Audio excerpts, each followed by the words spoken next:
Is Ferrari victim of your own car in 2025? Or are we witnessing how the most iconic team of Formula One loses ground due to deeper internal errors than they appear?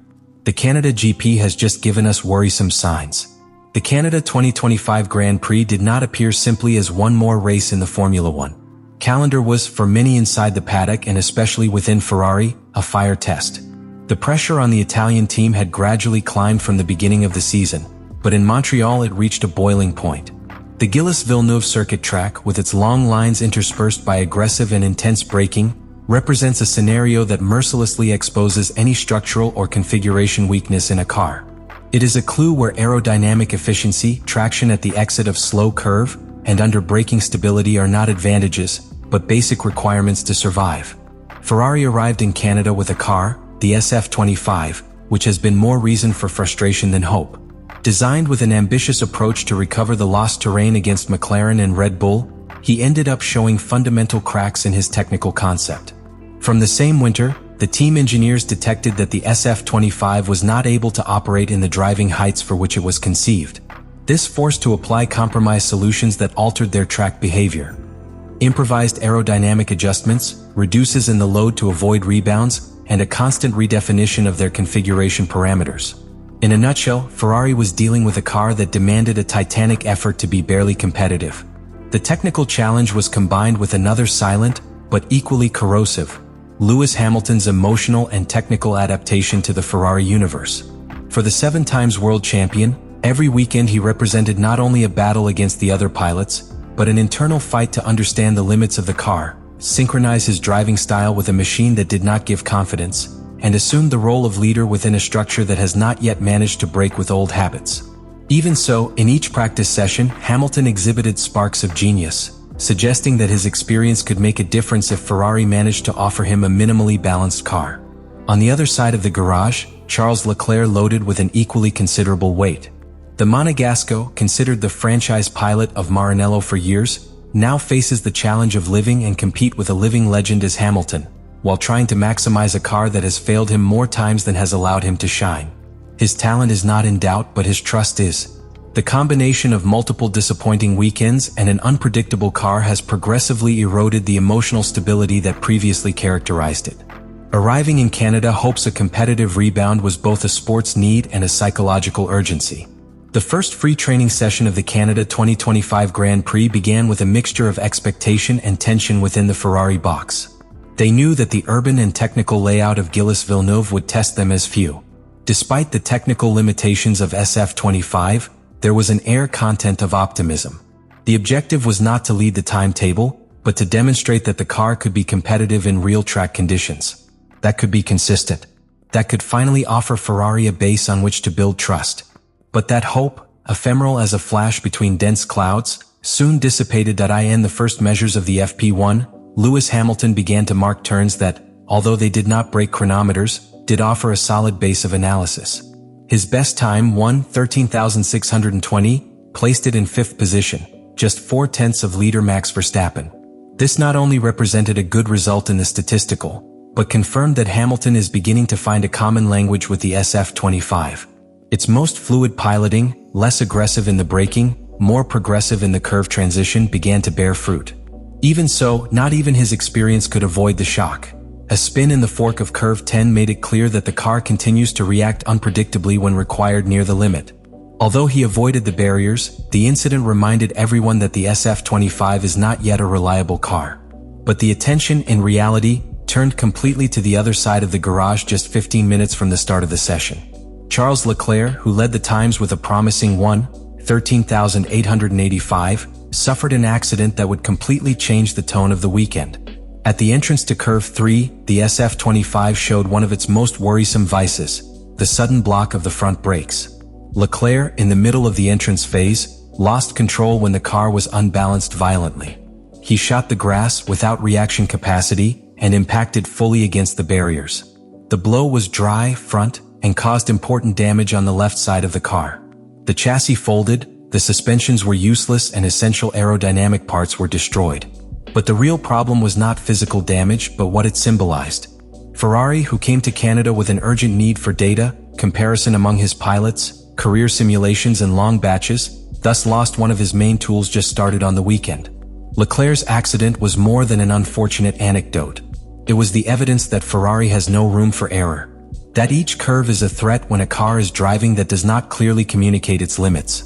The frustration was palpable not only on the pilot's face, which came down from the visibly affected car, but also in the box, where engineers already knew what this meant.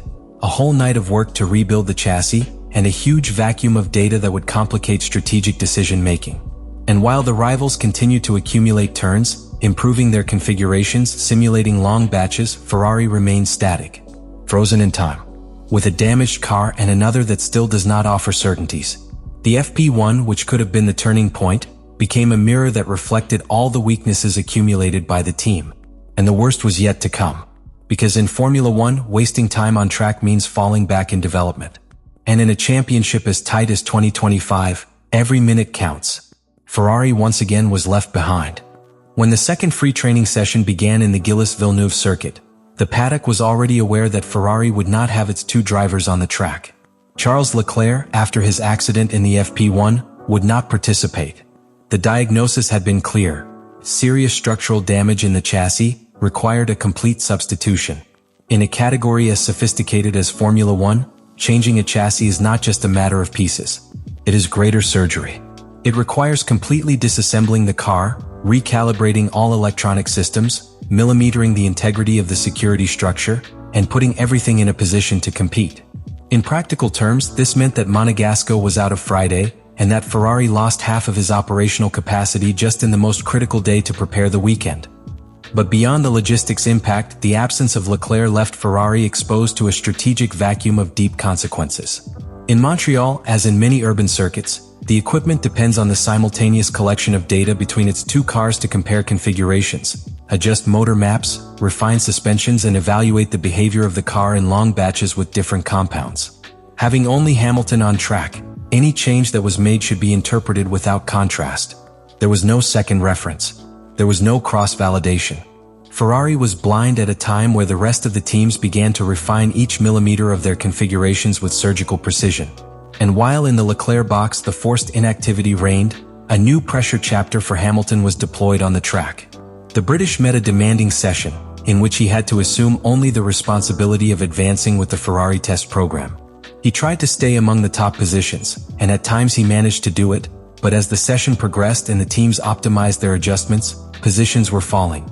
The domain was from Mercedes, with George Russell marking an impressive 12.123.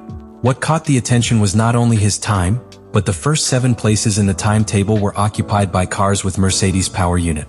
A resounding sign that the competition had taken a step forward, while Ferrari was still trying to stabilize. The most alarming, however, was the lack of technical responses by the Italian team. A clear evolution of the SF25 was not perceived with respect to FP1.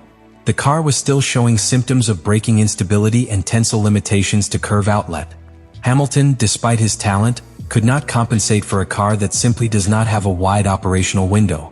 Each change on the track, each degree of temperature in the asphalt, each lateral wind modification seemed to destabilize the configuration.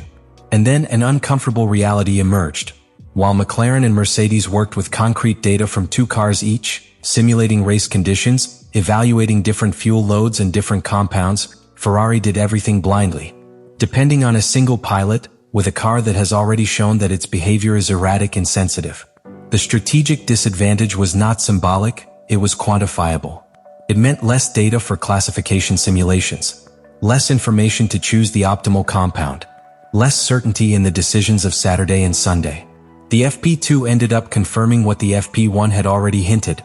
Ferrari was not in a position to dictate the rhythm of the weekend. And the most worrying thing was not Leclerc's accident itself, but what it revealed. In a championship where each session counts, where each turn adds intelligence to global performance, Ferrari simply was left without arguments. No data, no margin of error, and perhaps the most painful, without an answer. The conclusion left by Ferrari after passing through the practices of the Canada 2025 Grand Prix cannot be reduced to a simple misfortune or to a series of isolated incidents. What happened in Montreal was, rather, the clear reflex of a team that is trapped in a spiral of structural limitations, compromised technical decisions, and an environmental pressure that is reaching unsustainable levels. And the most worrying thing is not that things have gone badly, but that there are no clear indications that there is an immediate solution to reach. The absence of Charles Leclerc in the FP2 was much more than a logistic setback. It represented the loss of analytical capacity, the impossibility of validating aerodynamic theories, the forced resignation to test alternative configurations. Ferrari was exposed to its maximum fragility, not only because of the lack of information but for the inability to react with technical agility. There was no visible plan. A firm direction was not perceived from the wall.